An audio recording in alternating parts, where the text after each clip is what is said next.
Now, from WYDC TV, this is Big Fox News at 10.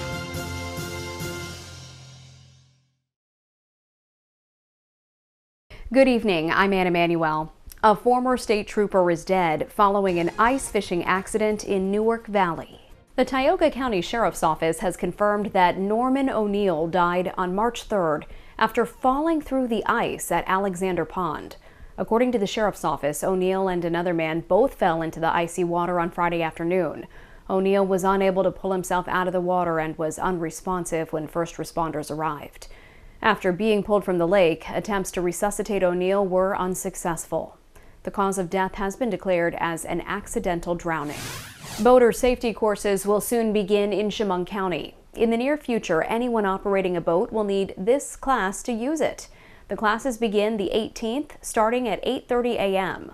The course is free and pre-registration is required. To register for a boater safety course, contact the Sheriff's Office at the number on your screen. Keep in mind, space is limited. To celebrate International Women's Day today, Big Fox's Josh Feldberg spoke with two physicians about their experiences and perspectives as women in the medical field. International Women's Day is a day to celebrate the social, economic, cultural, and political achievements of women. Today, Big Fox spoke with Drs. Norpreet Dewan and Patricia Hoy about their paths to becoming doctors in the Southern Tier. My passion for medicine was not originally stemming from medicine. It was more of a patriotic thing. When I was growing up in India, I wanted to be in the army and serve in the army, and they needed physicians at that time when we were going through a lot of war. I was born and raised in Toronto, Canada, and I was really interested in medicine as a young kid. It was I have family who are doctors, so I was always around medicine. Both Dr. Dewan and Dr. Hoy expressed their pride in being women in the medical field. It means a lot. Medicine was predominantly a very male-dominated field in the past, and women have been steadily increasing their numbers in medicine. I think women in the last few decades have really pushed the envelope, and there's always going to be trailblazers, but it's important, even if you're not a trailblazer, to do the best we can. International Women's Day stands for more than just celebrating women's accomplishments. I think to be a woman is to be strong, and that's not to say anything badly about men, but I think that women sometimes may discount themselves, whether it comes to professionally or personally, in any aspect of their life, and so look out for women who are strong. So I think International Women's Day doesn't just apply to women. Although it's our focus, there is still a lot more that can be done to help achieve equality for all. Josh Feldberg, Big Fox News. A school in Elmira is putting on its very first theater production. Big Fox's Maggie Hall visited a dress rehearsal to talk about the first production in Finn Academy's history. Shrek Jr. is the first ever theater production that Finn Academy has put on. The school leadership really had stated how they wanted drama club or some sort of live theater to start for these kids. I said, okay, let's jump in and do a full-scale musical. For most of the kids, this is their first ever time on stage. This is actually my first time being in a theater show. You get to dress up and you kind of just get to use your imagination, try and tell a story. It's more being able to let loose of your actual personality and being able to portray the role of that character. I like that it gives you a chance to express yourself and how you feel multiple times, and once you're done with all the hard work and stuff, you put on a great production. I like that it's kind of more of a fun comedy kind of show, because the other choices, some of the other ones were a little more real, but this one's more just joke around and have fun, because a lot of the characters are really funny. Opening night is this Friday. They're getting it. They're seeing it. They're really recognizing what this is truly about. It's bringing them joy, but bringing joy to an audience, and I can't wait for them to hear their first live applause. Shrek Jr. will be at Finn Academy in Elmira Friday and Saturday at 7 p.m. and Sunday at 2 p.m. Finn Academy Drama Club break a leg as you perform your first show. Maggie Hall, Big Fox News, Elmira. The Labor Department's update on the January job market is out with mixed readings. Openings declined in January, but the job market remained tight. The Labor Department's job openings and labor turnover survey found 10.8 million job openings. That is down from the revised December number of 11.2 million. Though that is still a strong reading, there were 7 million openings in February of 2020. January layoffs increased to 1.7 million, up 20% from a year earlier, but still below pre-pandemic levels. Federal Reserve Chairman Jerome Powell testifies before the House Committee on Financial Services. During his testimony today, Powell said no decision has been made yet on if interest rates will increase again. He did emphasize the Fed's goal is to bring inflation back down to 2%. House lawmakers holding a hearing today focusing on the origins of the coronavirus pandemic. They're trying to get to the bottom of whether the virus came from a lab leak in Wuhan, China. Lauren Blanchard has more from Washington. Discovering the origins is vital. It matters for the future of the world. 3 years after the coronavirus pandemic upended life on Earth, we still don't know exactly how it started. On Wednesday, a House subcommittee held a hearing to get some answers. The truth is, we don't know the origins of COVID-19 yet for sure. We don't have a smoking gun. We must allow our scientists and intelligence communities to gather evidence without politicization. Lawmakers want to know whether the deadly virus originated in an animal or a lab in Wuhan, China. And I still believe today that it indicates that COVID-19 more likely was the result of an accidental lab leak than a result of a natural spillover event. Government agencies remain divided on the issue. Recently, the FBI reiterated its position that the virus most likely came as a result of a leak from a lab. The Energy Department holds the same view, but with low confidence. Experts say more cooperation from the Chinese government is needed. The Chinese government has done everything in its power to prevent the type of investigation into the origins of the COVID-19 pandemic that is 3 years overdue and still urgently required. For its part, China has dismissed the lab leak theory. We urge the U.S. to respect science and facts, stop politicizing origin tracing. The House is set to vote on a bill this Friday to declassify intelligence findings on the origins of COVID. In Washington, Lauren Blanchard, Fox News. Weight Watchers is making its way into the obesity drug prescription business. The company announced they are buying Sequence, a subscription telehealth program. Sequence provides members with doctors who can prescribe weight loss drugs. This includes the currently popular Ozempic drug that's come to fame because of its wide use by celebrities. Your complete forecast is next, plus this. Security and health checks could become more efficient thanks to a super-smelling robot trained by bugs. I'm Marianne Rafferty. Details coming up. Here's your local stock market update from Big Fox.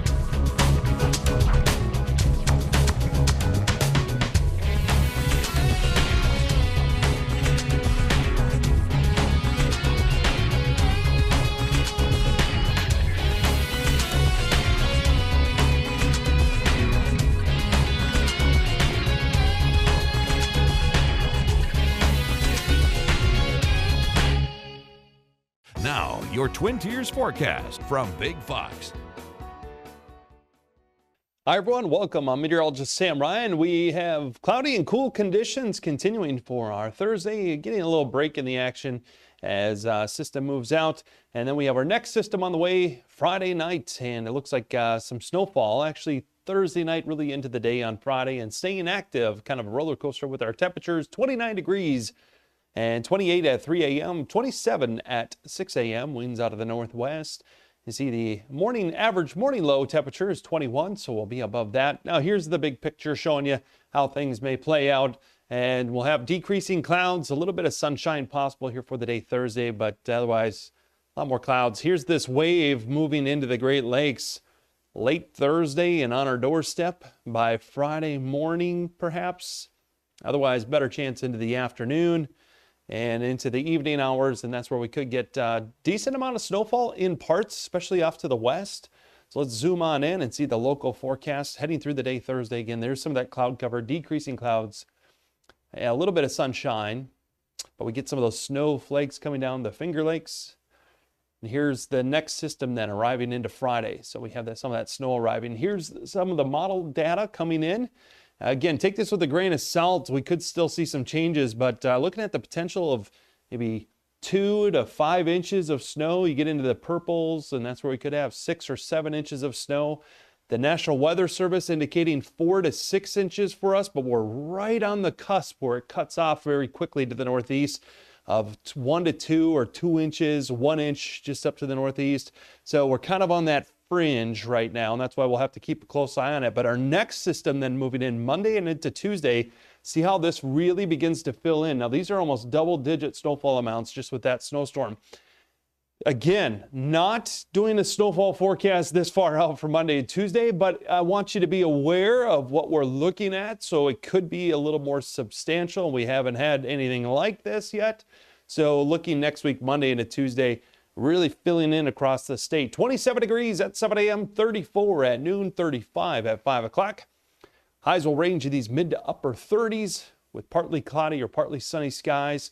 Into the day Friday, we have some wintry mix and then snow moving on in throughout the afternoon. Those temperatures continuing to fall. 27 accumulating snowfall possible Friday night and into Saturday, 35. And then 40 for a high Sunday. And here comes that next system. Again, watching it closely. I think we'll have a bit more snowfall possible with this Monday and into Tuesday. But there's a lot of uncertainty, track strength, temperature profile, timing, all that will play a significant role, so we'll keep a close eye onto that system next week.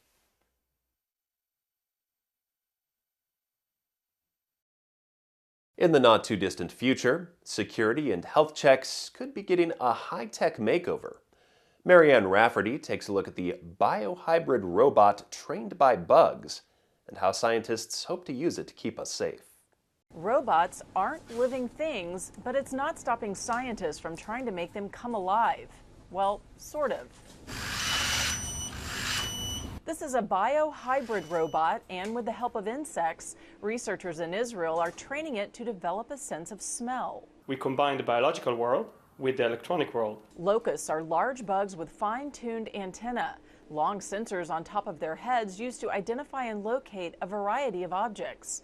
Now lab technicians are taking pieces of those antennae and using electric signals to program the bot to respond to specific scents. I place an antenna between 2 electrodes. The electrodes record the neural activity from the neurons inside the antenna as a response to smell. I have smell over here and my robot here. I ran the code that activates the robot, and now I'm going to apply the smell. According to researchers, the locust antenna makes the robot's ability to smell more sensitive than some other electronic sniffing devices. In the future, the team says their bots can be used in place of dogs to strengthen security checks, as well as help a variety of other industries. For example, to identify explosives, to identify rotten food, to identify drugs. A cosmetic company that you want to be able to see if it's a good perfume or bad perfume. Meanwhile, just like dogs, previous research has shown locusts can be trained to detect various cancers. With the use of locust antennas, scientists hope their robot will be able to do the same. More people are buying homes. American Airlines pilots could see a boost in pay, and American women are staging a return to the workforce. CJ Papa has those stories and more in today's Business Briefs. Mortgage rates were more expensive last week, but there's a sign some people are still buying homes even though rates are high and the market is in a slowdown. The Mortgage Bankers Association said its average for a 30-year fixed mortgage was 6.79% for the week ending Friday. However, demand for both purchases and refinancings rose. Those who absolutely need to move or cash buyers are still buying. American Airlines reportedly planning to increase pilot pay to match Delta's new pilot's contract. American Airlines pilots would receive a 21% salary increase in their first contracted year and a total pay increase of 40% by the 4th year. American CEO saying the new contract would be worth more than $7 billion, calling it a, quote, game changer. Adidas is slashing its dividend as it braces for its first full-year loss in 30 years. This comes after the company cut ties with the rapper formerly known as Kanye West and his Yeezy brand. The company's CEO is promising a turnaround and says fans will see other collaborations in the near future. And more women are returning to the workforce. The Wall Street Journal says women have gained more jobs than men for 4 straight months, including in January's hiring surge. Women are filling service sector jobs lured by higher pay and the possibility of remote work. Still ahead, the future might be electric, but finding an electrician might be difficult. How trade schools are helping to fill high-demand jobs coming up. Working one less day a week could provide mental and physical health benefits for employees without hurting the revenue and productivity of a business. Those are just some of the results of a recent study examining thousands of people who swapped out a standard 5-day work week for a 4-day one instead. Ted Lindner has a closer look. Imagine this. You come home after a long day of work, and before you can relax, you're faced with a mountain of household chores and family obligations you need to finish first. Many, if not most of us, have been here before, where it seems like there's not enough time in the day outside of work to enjoy life without neglecting our responsibilities at home. But results from a new 6-month study out of the United Kingdom are showing how a 4-day work week gives people more personal time to invest in their health and lives, while promoting better outcomes for their corporations. 61 companies with about 3,300 employees from multiple industries shifted their work from the traditional Monday to Friday work week to a 4-day work week. Companies' revenue didn't change much during the trial period, and there was no loss of productivity. For employees, there were lower levels of anxiety, fatigue, and sleep deprivation. Researchers also found employees on a 4-day work week were able to exercise more, providing additional health benefits. The study also saw a decrease in the number of people calling out sick. Employees are less likely to be burned out. They're less likely to resent their organizations. For critics who say a 4-day work week won't become mainstream, business management professionals say a competitive job market may require businesses to adapt the concept as a recruiting strategy to attract new candidates, as well as retain the staff they currently have. The latest job numbers are in, with the labor market hotter and tighter than expected, and there's a desperate need for skilled trade workers. From electricians to plumbers to mechanics, that need is growing. Madison Allworth has more. Here at Lincoln Tech in Mahwah, they are seeing enrollment skyrocket, but the reality is, with this school and any school across the nation, they cannot produce enough students to fill the gap that we are seeing in the trade industry, electricians, HVAC, auto. I want to bring in the president of this campus, Robert. Robert, what are we seeing in terms of this gap? Why is there such a need for electricians, for example? I think the bottom line is there's more demand on electricity. With electric vehicles coming into fruition, you're going to need charging stations to charge those vehicles, and that's going to put a very strain on our grid. So we need electricians to improve the grid, but as we have electricians in the field that are currently retiring, we need younger electricians to come in and replace that void. And unfortunately, right now, we see more electricians going out of the field than coming into it. And you see that in the numbers, 79% of companies actively hiring for electricians. You guys have people calling every day asking about your students. What do you think needs to be done so that more young people understand this is a viable career option for them? People need to understand that they can come to Lincoln Tech and in 1 year they can complete their studies and be on a sustainable career in the electrical field. All right, thank you so much. I want to talk to one of those students, Alan. He's working, I'm going to interrupt his work real quick. So, Alan, most of your peers, Gen Z, not as interested in the trade work. It's less than 17%. Why do you want to become an electrician? Why are you doing this program? Well, I'm doing this program because in a year, I will be out in the workforce. I will be making money. And it's pretty easy. It's pretty fast if you put the effort in here at Lincoln Tech. So that's the reason why I'm doing it. And a lot of your peers, you know, they're interested in going to a 4-year school. Why go the route of a 1-year program versus a 4-year education? It's quicker, cheaper, and you get working fast, you know? Okay, it adds up. Thank you so much, Alan. Like I said, I'm Madison Allworth at Lincoln Tech in Mahwah. I'll send it back to you. Stay with us. We have more after the break. We want to leave you with a smile. Barbie is hoping to inspire girls to become future leaders in the fields of science, technology, engineering, and mathematics. So, The company is celebrating International Women's Day by honoring women in STEM with their very own Barbie dolls.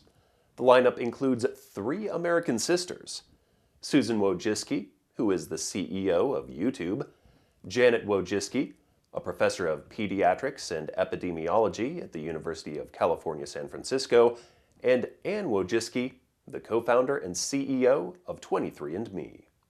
That is quite the accomplished family. I'm Scott Beadle. Thanks so much for watching.